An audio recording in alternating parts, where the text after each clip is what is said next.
Hello, one and all, and welcome to the podcast we call the Fantastival with myself, Steve Nussbaum, in the podcast, where I invite my guests to come on, talk to me all about their musical taste, their memories, their experiences, and they get to collate their fancy festivals, which I have christened Fantastivals. I hope everyone is doing well. These are crazy times we're living in, like I said last week, scary times, but I hope everyone is fine in themselves and is having an amazing October. And before we start this one, just to say a massive thank you to Dr. Seiss, who was my last guest in the last episode of the podcast. He's obviously from the Brew Radleys. We had a great chat all about their history and their really exciting future and their upcoming tour with Cud. So if you've not listened to that one, please go back to episode 142 and give that one a listen. It's a great episode, an amazing lineup as well. So that was the past. We're in the present now. Time to introduce the guest on the 143rd episode of the Fantastival Podcast. And this week, I'm delighted to introduce this gentleman who you might have known him previously as frontman of the Wicked Whispers. Ladies and gentlemen, it's singer-songwriter Michael Robert Murphy. Hello, thanks for having me, man. Nice to meet you. Pleasure to meet you, mate. I feel like I already know you listening to so much of your music in the past couple of weeks. I'm so excited to get to talk to you about the forthcoming EP and all about the exciting activity you've got coming up. But before we talk that, I always like to ask my guests how they're doing. I think mental health is really important and it's important we chat about it. So how are you, Mike? Thank you very much. That's very thoughtful and considerate. I'm doing good. I'm sure we all have good days and bad days. Yesterday was a dreadful day.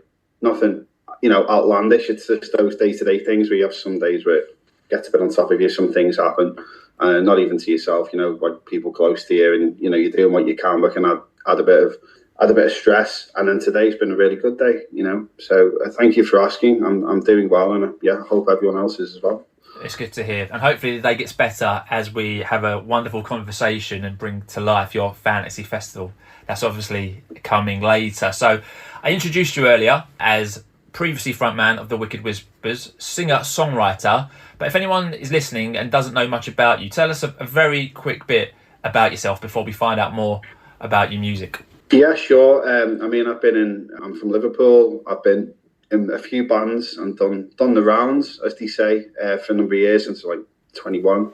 But yeah, the Wicked Whispers was the band, I guess, that made the most mark. We did a lot of stuff in Liverpool. We put on some really interesting shows. We really played into that psychedelia niche, and it was a lot of fun, and lifetime friends gear with the lads in the band. And then we kind of, there was a pattern in around 2010 where people were there was that revival of vinyl coming back a little bit, and we were kind of on the forefront of that, and we started releasing vinyl only music, and that kind of resonated and led to like a lot of kind of tours and festivals abroad, and Spain and France and odd bits in Italy. Very strange gig in Italy. But yeah, literally we tapped into a bit of a niche, I guess. And it was brilliant. And then when that came to an end, I had a little bit of, a plan of, because I was always a singer-songwriter, to go it alone. I think when you're past 35, and I think it's just time to kind of ask yourself them big questions. And one for me was, I'm a singer-songwriter. What am I running away from? Why am I not just saying I'm me, I'm releasing music? Or why do I want to start yet another band at this point? So, that was it, really. So I started putting some demos together, which led to an EP called Metamorph, which we'll talk about in a bit, which, kind of kick-started this little solo journey. And then that led to a friend of mine, James Skelly from the Coral, wanted to get involved, and we collaborated on 2 more singles, which things were bubbling really nicely. And then plan was to get to an album. And then, kind of COVID happened and a few other things happened, and it kind of stalled the progress of that a little bit. So I had to take a few steps back. So we'll get to it in a minute, but I'm going to start with a kind of a rejuvenation of getting Metamorph on vinyl, and the story of finding lost tracks, which we'll get to in a sec, and leading to the debut album next year. So that's the nutshell. That's a great nutshell, and very exciting times ahead that we'll come on to shortly, like you said. But let me take you back then to when you were a much younger man. What are your earliest musical memories? What do you remember about being young and music? So, unlike my wife, who had the best and coolest upbringing with music, her dad had every kind of blues, folk, and like alternative music ringing in her ears from a baby girl. My mum was a bit more of a traditionalist, and she just had some classical music on vinyl. So my earliest memories were sneaking down and putting those probably for all the kids listening won't remember, but like those earphones or those earsets were really thin plastic, and you had like big muffs, sponge. Do you remember? Yeah. Wearing them in a pair of dungarees as a boy, and listening to classical music and a bit of Burt Bacharach and Nat King Cole as well. But yeah, kind of more traditionalist stuff, to be fair, and which always kind of at the time I thought, that didn't really do anything. But I think that was always kind of sitting in the back of my mind, particularly with strings and certain, again, kind of more traditional qualities to writing songs. Then when I went to school, our secondary school taught us about the Beatles, which is, I've talked to a lot of people like this. Not many schools in the working class schools would resonate with this or would say, we had that too, even in Liverpool. But my school, West Derby Comp, had a class dedicated to, right, we're going to teach you about the Beatles, and they literally would put on Magical Mystery Tour and Barney doing the Frog Song, and started there, got us kind of hooked, and then went into the whole journey and all the albums, and that was like, wow, that was my first kind of being 13, 14, wow, that's amazing. I was really, and that's kind of my journey with the Beatles came in. And then, like everyone else in 96, 97, who wasn't into Oasis. So that obviously was a huge influence. And the whole working class thing of, I've come from a background where, I thought we're not meant to amount to much. And I kind of really resonated with the fact of two working class brothers saying, we were from nothing and you can do anything. And I think that ideology kind of settled in. So kind of a melting pot of those things, and then that expanded from 15 really opening up into kind of R&B and psych and garage, and looking at who influenced Oasis and looking at who the Beatles were digging and what happened next, and then the Rolling Stones, how did I miss that? And then got 28 albums to catch up with, and Dylan, and how it spirals, man, by working in record stores and stuff like that. So yeah, that was kind of it really. And was it Oasis who made you pick up the guitar? I guess were your first songs that you learnt on the guitar, were they all kind of the Oasis chords, or? It was somewhere between that Beatles influence and Oasis kicking off. But I was kind of messing with the guitar. But then I think when the Oasis thing was happening, it was like, and there was a time where you couldn't even talk about this. It wasn't cool. It's like, oh, you like Oasis? You're not cool, And now it's like, it's cool to the kids, but for my age, it's just being honest. It's just like friends of mine, in the Coral and Zootons, or a lot of those Liverpool acts were heavily influenced by it. He wasn't. It's just the attitude, I think, more than the music. But yeah, I mean, that got me to go, Noel Gallagher's not the best guitarist in the world. He can play G, B7 and C and all that stuff. And it definitely kind of triggered the possibilities, I guess. But, before I started geeking out on all the what got them there, what influenced them, and what happened before and after the Beatles and all that stuff. But that was the beginning, certainly, yeah. And in terms of writing your own stuff, was that a progression that kind of led you into the Wicked Whispers? Because I think you was in a few bands before that when I was reading up and stuff. Yeah, I used to be kind of the weirdo in the school who would, while everyone was out playing, I snuck into the assembly hall and sit on the stage, and because I liked the acoustics, and I had a guitar and I'd play and I'd write some really psychedelic tunes. I had this one called the Flaming Cavalier. Don't know where that came from, absolute nonsense. But everyone used to start coming in and going, "What's that song, Flaming Cavalier? It's great." And that song was kind of it. That was the catalyst, I guess, of I've put a song together, and people reacted to it, whether it be good or bad, but they were reacting to it. It's like, well, do another one, and and it's just literally I only would know 6-7 chords at the time or less, but it's enough to put a tune together, and then I guess kind of that's where that that snowball effect came of the more kind of in a way kind of you listen back to early Stones, they're only messing around with 4 or 5 chords really.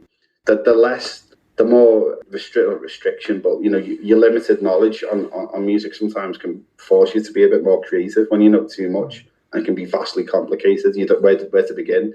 Sometimes the simplicity kind of has quite a strong effect. So I think that was kind of it really. So yeah, just writing them zany songs and then started kind of writing more. I used to think like, what would be a pop song? What would the Rolling Stones come out with in 1966? What would be really kind of really cool, rock pop, early pop music, and then kind of just using that simplicity to build really, strong tunes. So yeah, there was a few bands that kicked off from when I was So 2021 one was called Terrain, terrible name, but it kind of got me out there playing gigs around Liverpool and Manchester and stuff like that, kind of learning the ropes. But really good songs, to be fair. But I wouldn't say we were the greatest band, but there's an attitude there. I had a bit of maybe a bit too much attitude, to be fair.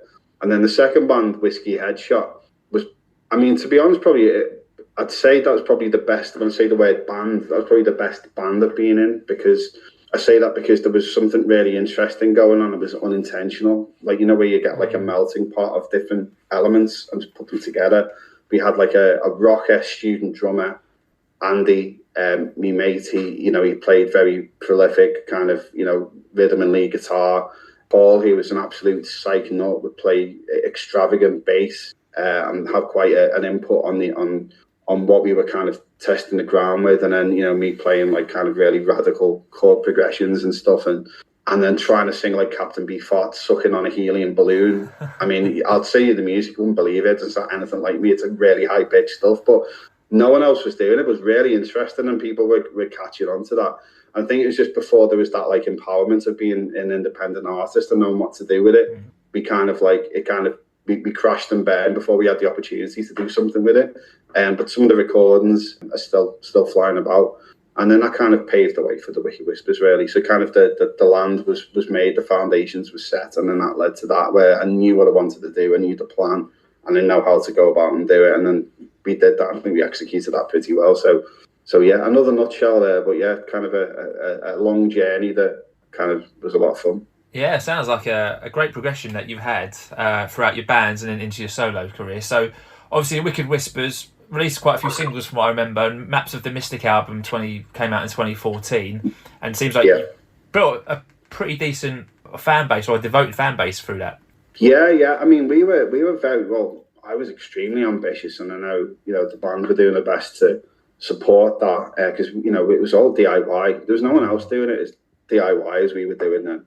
There just wasn't. We formed a label called Lectone Records, and I wanted to do everything. So we handled publishing, and we handled tour, booking. So we literally did everything, and I learned loads as well. It's obviously paid way for me working in the industry. Ultimately, you just learn so much. But yeah, we were thinking Temples were the big psych act at the time. Huge fan of what they were doing. And of course, they were on Heavenly, but had quite a lot of backing and a lot of funding. We had none.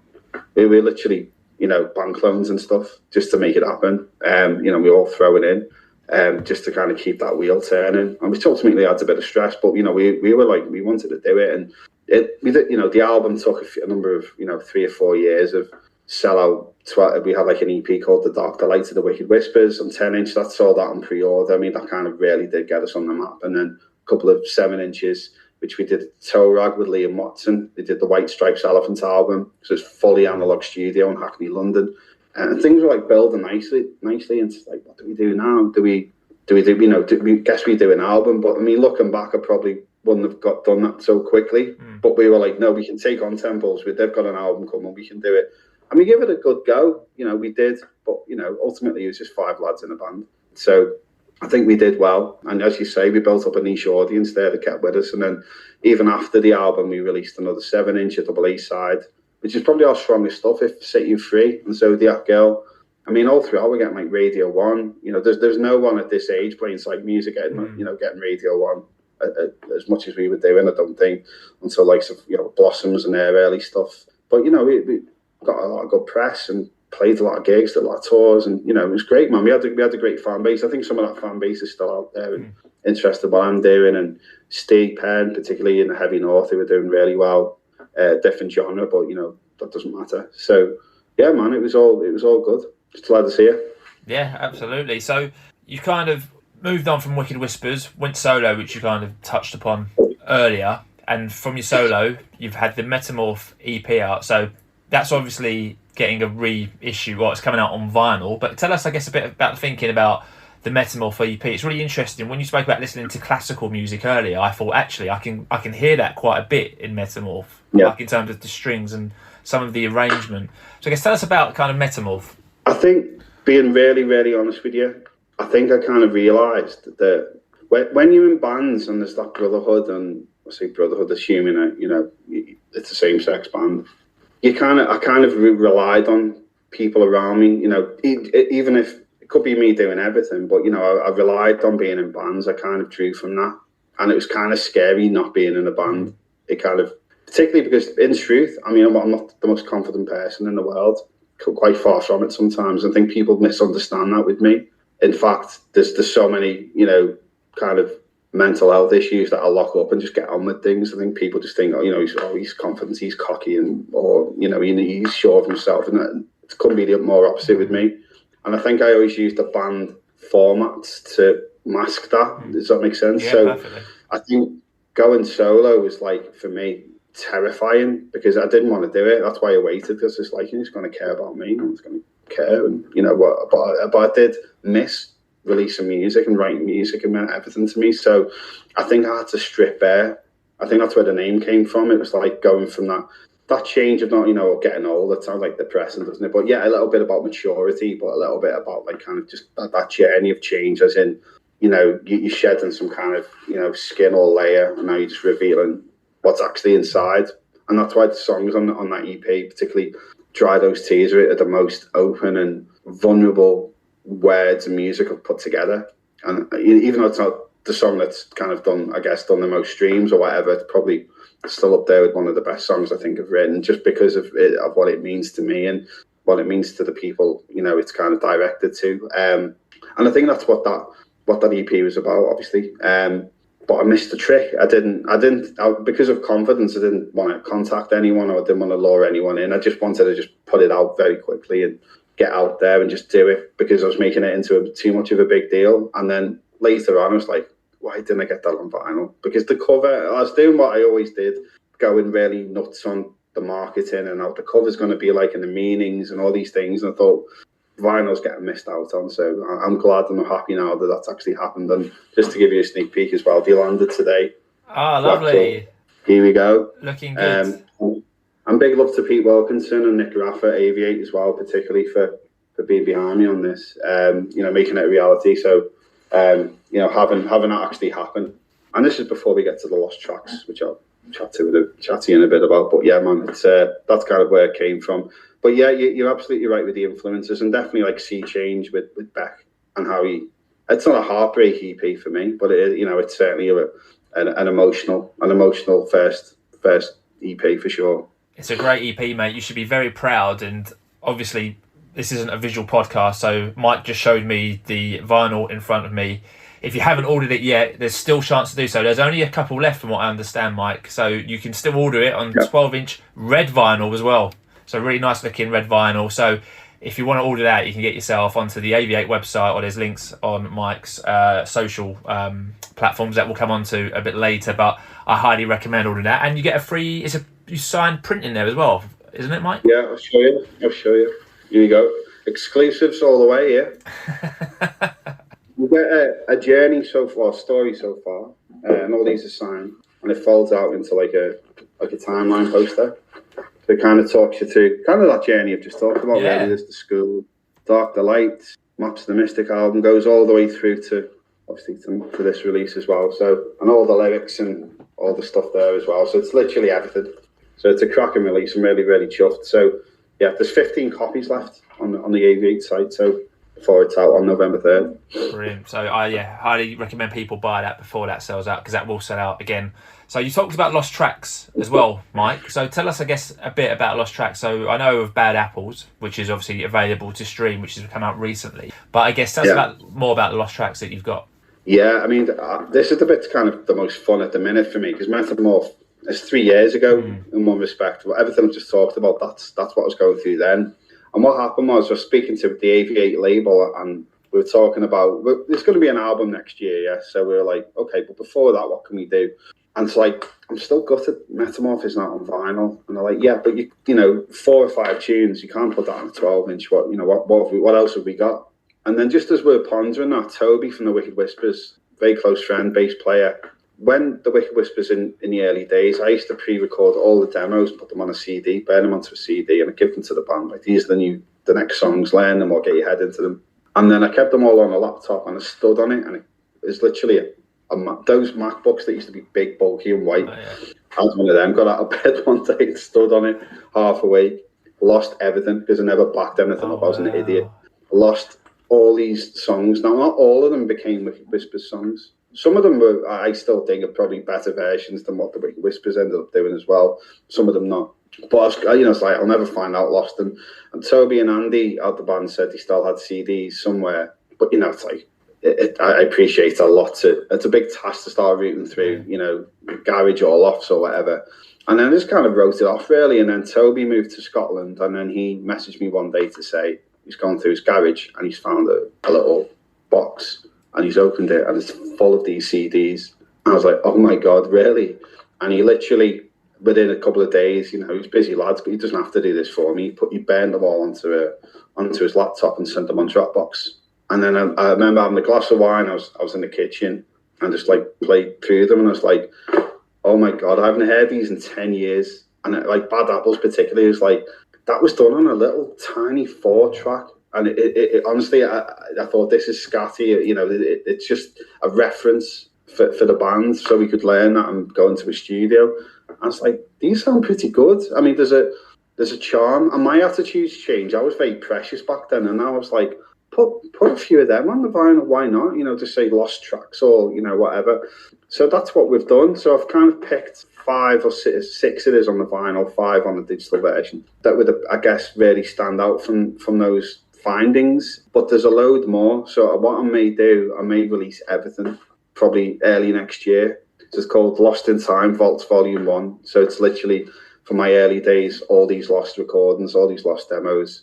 I'll get them out there, but for now, there's a selection on this Redux vinyl. Bad Apples, it's 2 minutes. It took me 2 hours to write, record, and lay it all down. And then at the minute, it's been on Radio 6, been on BBC Introducing. I've had some press with it. It's just like, what? That's insane.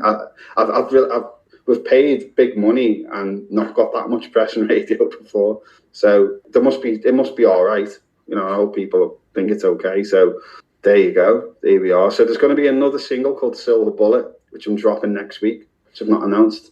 And that's also on Metamorph Redux on the 12-inch. So that's coming on digital stores from next Thursday, which is a bit of more of a darker tune, but it's really, really cool. It's the one that I remember saying, Toby, tell me Silver Bullet's there, please, please. So I can't wait to get that one out.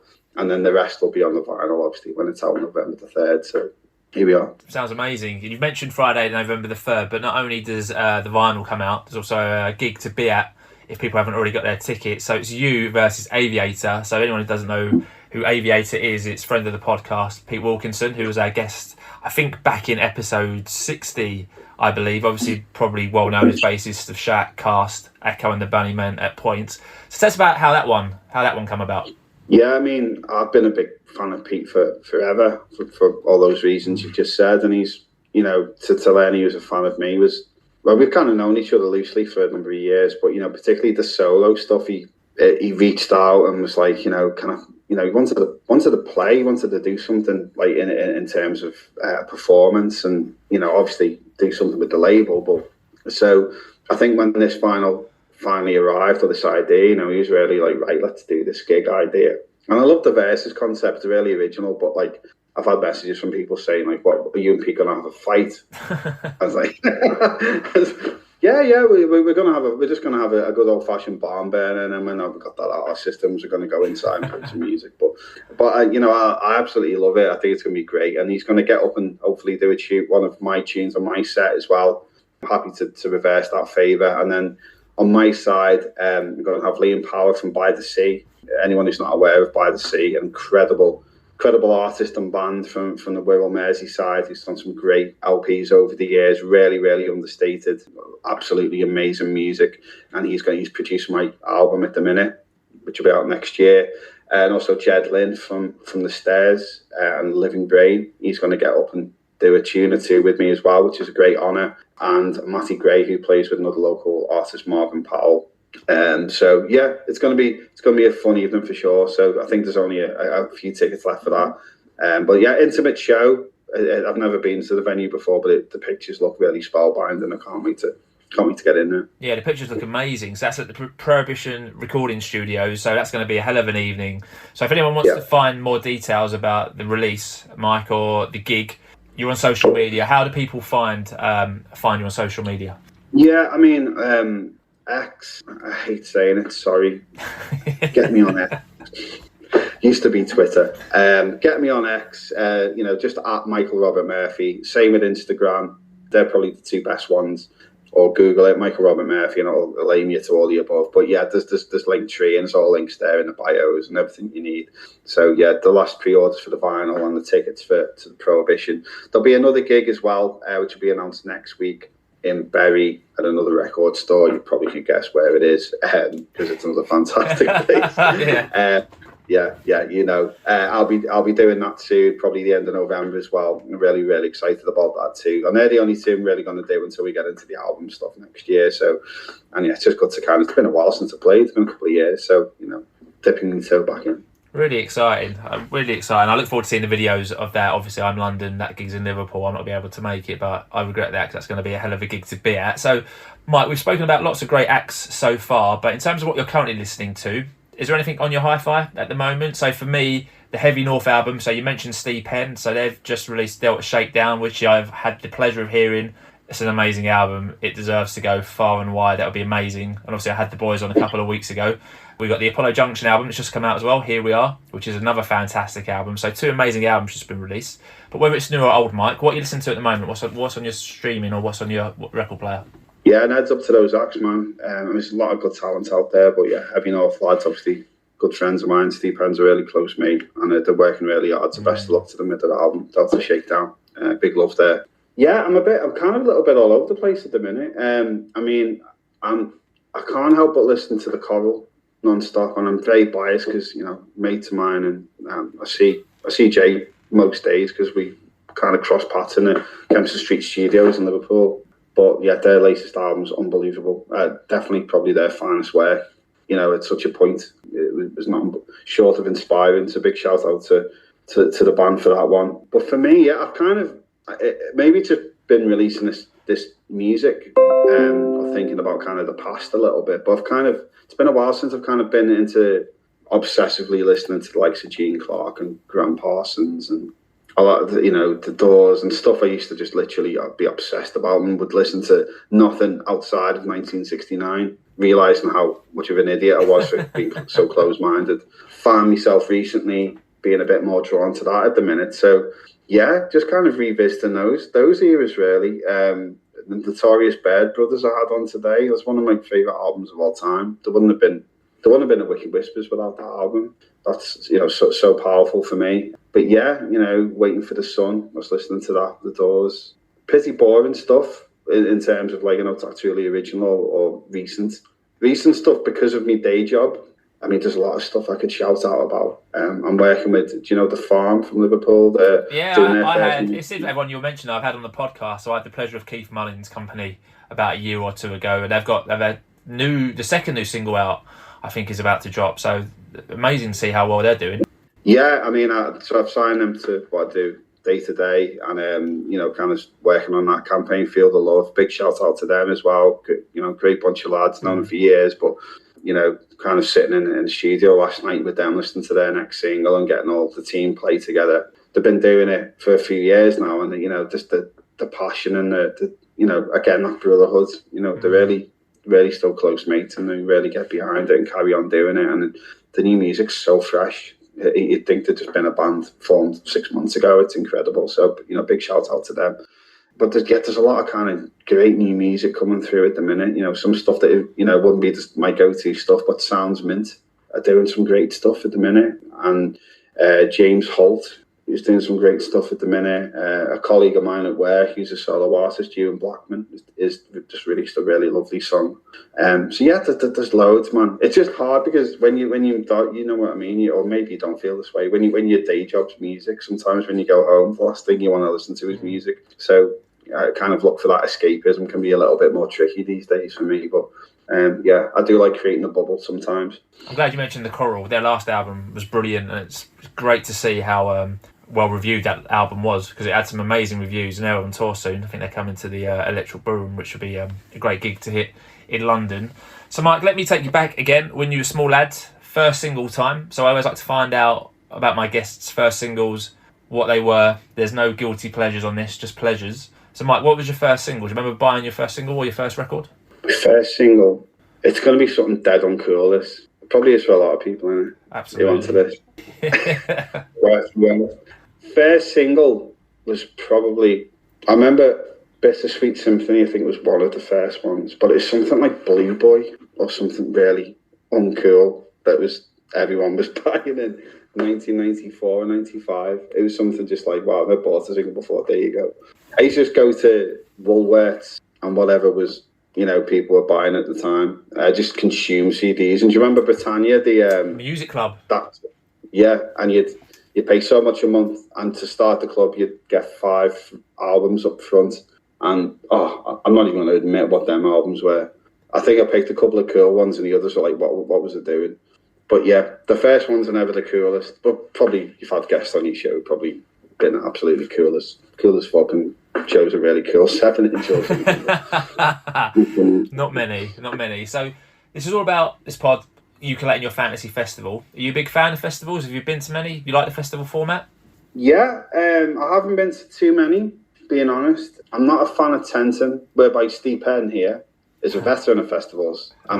Dave, if you're listening, I remember his wristband collection was down there, and he had it on for years, God bless him. He wouldn't cut them off. But now, for me, just odds and sods over the years. And to be honest, like we played a couple of festivals over the years with the Wicked Whispers, and the times where we did tend to, I'm going to tell you some funny stories we haven't got time for, but not the greatest experience for me. So Tenton's not a thing for me. So it'd be kind of what we can fit in the day. But I've never been to Glastonbury, which is insane. But I've been to a lot of the main UK ones, and had some good times. But for me, a festival can mean many things. It could be a city festival, something kind of specific as well, which I'll get to with my ideas as well in a bit.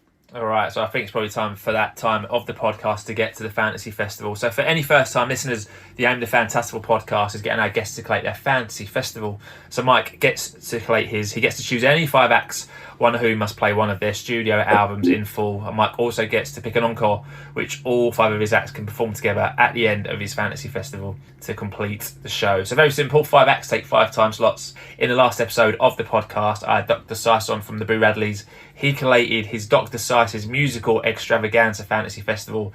In his opening slot, he had Kate Bush. In his Super Seconds act, he had Prince. Midway Madness, he had Nick Drake and had Nick Drake play Brighter Later. In his pre-headline act, he went for Stevie Wonder. In his headline act, he had the Beatles. So the Beatles gone on a bit of a fantastical renaissance over the last couple of episodes. And for his encore, he had all 5 of his acts play I Want You Back. So that's how simple it is for any first-time listeners. So before we talk about the 5 acts who are going to complete your Fantasy Festival lineup, Mike, you need to give your Fantasy Festival a name and a venue. So what are we going to call your Fantasy Festival? I struggled with this. I'm going to be dead lazy and call it the Butterflies Ball, dedicated to our Wicked Whispers Festival. And it's a shame we only did 3 of them. But yeah, here we go. I'll give it a 4th. I'm going to choose the same venue we chose as well, only because it was and still is my favourite venue of all time. It's not the biggest, but it certainly was the coolest. So the Butterflies Ball and the Grasshopper's Feast is the full title, the Butterflies Ball. Okay, and where are you going to hold your, where are we holding it? So it's at the Casimir. What we're going to do, we're going to get all those rubble and bricks where it was knocked down to build student flats, and we're going to rebuild it brick by brick, exactly how it was, because it was absolutely the best venue you'd ever go to. It's a loss to Liverpool, so yeah, I want to resurrect it. We're doing it for the Butterflies Ball. It's so sad, the same as in London, right? So you got like the Astoria, the Borderline, all these like iconic venues from like the 90s and like well before, like even the Beatles played the Astoria and the Stones, and now it's like either flats or something a bit rubbish. It's sad, man. Sad amount of music history that's been lost through that. All right, so we've got a venue, we've got a name of our Fantasy Festival. Before you pick your 5 acts, I know from talking to you from just a short while how many bands have made an impact in your life, and you can only take 5 with you for your Fantasy Festival. Any acts who you want to quickly give a mention to, who you love but just aren't making it into your lineup? Yeah, so I think, and it plays in nicely towards the end, but the Zootons, the Heavy North, Serpent Power, Outfit, and Ladytron And they're just because I've gone through a particular theme for the rest of it. That's the only reason, because they're all fucking great. So, yeah. They absolutely are. So some great acts mentioned there who aren't coming with us. But I guess let's talk about the ones who are. So 5 acts, like I said. The opening act gets to play for an hour from 2 till 3 o'clock. So 2 o'clock, Butterflies Ball and the Casimir sold out. Everyone looking forward to the opening act. So who's going to open your fantasy festival, Mike? Wow, so 1 hour for an opening act, that's tough, that's grind, that's a lot of graft. So the Dream Machine are going to be opening it, because we're going to go for, a psych or psych pop affair here with our Butterflies Ball Festival. So they're a local band who are doing some great things at the minute. They're on Run On Records, the same home as where the Coral release their music at the moment, and a big bunch of lads led by a very nice lad called Zach, who is doing some great things. So big shout out to them. But Dream Machine will be opening this wonderful affair of ours. Brilliant. So Dream Machine going to be your opening act. They've got an hour to fill. They're going to open up the Butterflies Ball. So we'll have them. That's their first appearance in the fantasy festival world. So we welcome them onto the Fantastival podcast. Then we'll take half-hour break, and then we'll get 3:30. It'll be time for your Super Seconds act. So Mike, who's going to follow the Dream Machine and take your Super Second slot? Not this, but the Coral are going to play this slot. You could argue they could be headlining, but let's give them a daytime slot, man. Mix it up. So and there's a nice kind of segue there from the Dream Machine to Nice Evolution. So the Coral would walk on right after them. That's a great shout. First time the Coral have been picked for a fantasy festival, so we welcome them after 143 episodes. Obviously they've got the songs that they're most well known for, but any songs you'd have them have to play within the hour slot, because obviously they've got a wealth of catalogue now. Any songs that you would have them play? Put me on the spot. Oh man, there's so many. I mean, I still say from Roots and Echoes, I'm always a fan of them. Probably isn't one for live. Maybe they have done it live, but the likes of Cobwebs, Cheers to Reason, Music at Night, it's almost like a medley towards the end of that that Roots and Echoes album. That I really, really, truly love. So it'd be good for them to fit them in, just for me, just for asking them to play. It's the least they can do. The least they can do. They'll be doing it. They'll do that for you. So the Coral make their Fantastival debut, taking your Super Second slot, playing from 3:30 to 4:30. We'll take another half-hour break, and that'll take us to our Midway Madness point at 5 o'clock. So Mike, 2 acts down, 3 acts left. Who's going to be your Midway Madness act? Nuts this. It just gets nuts. And by the way, the fees, how's this working? We don't know. The way it's happening. Here we are. Fees are mad. People are crazy. Mad deals are being made. So, we're going to have, no surprise to some people, Captain Beefheart and the Magic Band. We actually had the Magic Band at the Butterflies Ball for the 2nd edition. Obviously, sadly, I think it was just after Don Van Vliet left this world, but we got them over. But this is the 1971 lineup, so we're talking Rocket Morton, Bill Harkle Road, Zooton Rollo himself, Art Tripp, Ed Marimba, and Big Don himself. He'll be doing 5 to 6 for us for an all-star set. I assume this was a Dead or Alive scenario. Yeah, so, fine. As I say, any band, any act from any time period, so you can have anyone from any wealth of their experience. So that's a great shout. Second time they've been picked on the Fantasy Festival lineup, and we had them fairly recently with Joe Peacock. So a bit of a renaissance on the Fantastival podcast for the Captain Beefheart lads. Cool. So there'll be your Midway Madness act, going to play from 5 till 6. Then we'll take a half-hour break, and that'll give us 2 acts left. So for your pre-headline act, they're going to get from 6:30 to 8 o'clock to play. So who's going to be your pre-headline act? So I'm going to go with The Teardrop Explodes. And, I mean, obviously a big fan and, bit of an influence to a degree on me and my songwriting. And one I don't kind of shout out too much about. But I think just for the attitude and the rawness, man, I think that'd be great. Again, I used to say any of these could be headliners, but we're being mental here, we're being nuts. So The Teardrop reformed. I think they're doing a tour at the minute, actually. I think I saw a poster for it. Fair play. All right, so Teardrop Explodes, their first time at a fantasy festival as well. So out of the 4 acts so far, 3 are making their Fantastival debut. So Teardrop Explodes going to play from 6:30 to 8 o'clock. One more break, and it'll be time for your pre-headline act. You're going to get to play from 8:30 to 11 o'clock. Now, it could be any act ever from any period ever. I think I might know where you're going with it, but I'm not going to say anything. I want to see if you do. I don't know, because I think this. So this is the headline act now. So Teardrop is the pre-headline act. Yeah. I've messed up already. No, yeah, no, Is that right? Teardrop pre-headline, they've done their slot. 8:30 now, so you're time for your headlines. So you get 2.5 Headline. hours. Okay, here we go. So it's the one I'd love to happen, and maybe I've got another exclusive here for you. But Jimmy Campbell or the 21st Turn Off for me would be the one. I think a very underrated Liverpool artist, and there's a bit of a following, but again, the guy's so talented and just always kind of missed out on that big success. He's literally just 2 steps behind it every time. But yeah, such a huge influence on me. Toby as well, Wicked Whispers, the name was there, the few bits, but he really got me onto him as well, and fell in love ever since. We've been to a few tribute nights as well over the years. But yeah, I think that would just be incredible. In fact, the last gig that the Wicked Whispers did at the Casimir, we did a cover of a Jimmy Campbell song. So yeah, that would be that, man. You know, Michelangelo, you could do all the half-baked stuff. You know, I just think it'd be really cool. I think it'd just be that, like, kind of, you know, the headline recognition that Jimmy never got in life. We shall give him in death. Great shout. Jimmy Campbell's first Fantastival appearance as well. So 4 out of 5 making their debut on your lineup. So Jimmy Campbell will play it from 8:30 to 11 o'clock. At 11 o'clock, he'll welcome back on stage Teardrop Explodes, Captain Beefheart and the Magic Band, The Coral, and The Dream Machine. That's some lineup you've got on your stage. I don't even know if they'll all be able to fit on the stage of the Casimir, but we'll make it work somehow. We'll get you back on stage as well, and you all get to play one song together to close your fantasy festival. So, Mike, what song are you going to have your fantasy festival lineup play together? Well, bar Beefheart, and there is a Liverpool connection to Beefheart as well. He's got the most dedicated fan base from Liverpool. It's the biggest fan base in the world. So we'll let him off. But face Scouse affair, as you could see. So I'm going to be really cheesy with the Beatles here. I'm going to be dead naughty and choose 2, but we'll medley into it. That I think kind of myself, The Stairs, literally Paul, Edgar, and Jed, Ian Brody, Ian McCulloch, Pete Hooton, James Kelly, Dave McCabe, and we'll all get on stage and we'll dish out Happiness is a Warm Gun, and then we'll just fly into Helter Skelter and go nuts. And then, the roof obviously will then come off the top. That is probably one of the best encores I think we've probably ever had on the podcast. It's a medley, but we're allowing it because we're just a nice bunch of people at the podcast. It's a great chat. Let's lock this in before anyone's mind changes or before we review it. So we've got the Butterflies Ball, the Grasshopper's Feast, taking place at the Casimir.